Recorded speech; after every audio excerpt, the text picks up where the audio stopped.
Te-ai întrebat vreodată care este mecanismul pe baza căruia reclama este eficientă? Iată cum funcționează reclama. Când ne expunem la reclame, mintea conștientă este inhibată și trecem de la mintea analitică la mintea subconștientă. De ce? Care este mecanismul? Se produce dezorientare prin șoc, confuzie sau dorință puternică, senzualitate și astfel mintea subconștientă este programată. Cum? În starea de confuzie, mintea conștientă încearcă să găsească logica, în timp ce subconștientul preia toată informația. Cu alte cuvinte, atenția ți este furată, îți este distrasă. Mesajul încifrat în reclame conține aceste două componente, una logică pentru conștient și una sugestivă pentru subconștient. Undele cerebrale trec de la starea beta la starea alfa. Frecvența cerebrală beta este specifică stării conștiente, când mintea analitică este activă.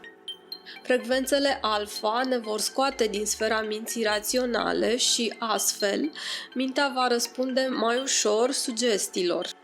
Undele cerebrale încetinesc, părăsim sfera minții conștiente și nu mai suntem implicați activ în gândire. Atenție! Nu mai există niciun filtru analitic.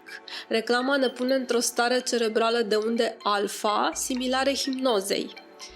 Mintea subconștientă o înregistrează și o depozitează ca pe o filmare video, mai ales că reclamele se tot repetă.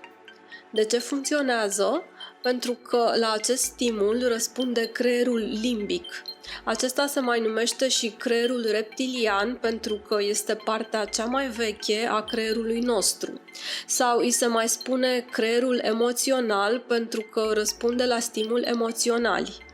Îi putem spune și creier chimic pentru că produce acele substanțe care ne ajută să ne amintim experiențele. Creierul emoțional influențează mult comportamentele noastre. Cui este adresată reclama țintit? Amigdalei cerebrale. Aceasta este o componentă a sistemului limbic cu rol important în emoții și comportament. Când suntem expuși la reclamă, amigdala cerebrală este cea care răspunde la stimul.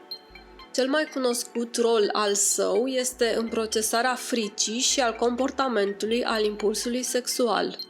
Hai să analizăm cum funcționează reclama.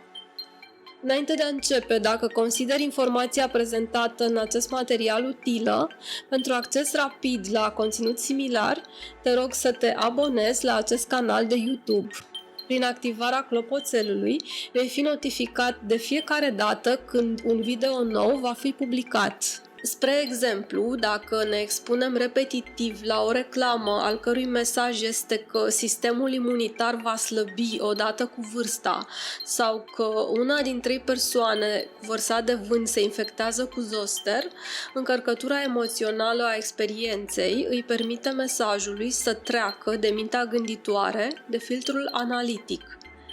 Sistemul nervos autonom începe să slăbească sistemul interior de apărare sau, foarte des, prin sexualitate, reclama face apel la instinctele primare.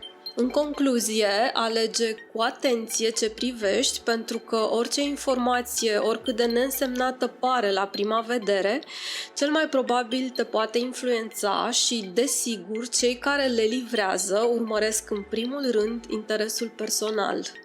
Dacă ți-a plăcut acest material sau nu, te rog să îi acorzi un like sau un dislike. De asemenea, dacă vrei să împarți ideile și viziunea ta cu ceilalți, simte-te liber să plasezi un comentariu despre acest material. Pentru acces simplu la conținut similar, te rog să te abonezi la acest canal și să activezi clopoțelul pentru notificări.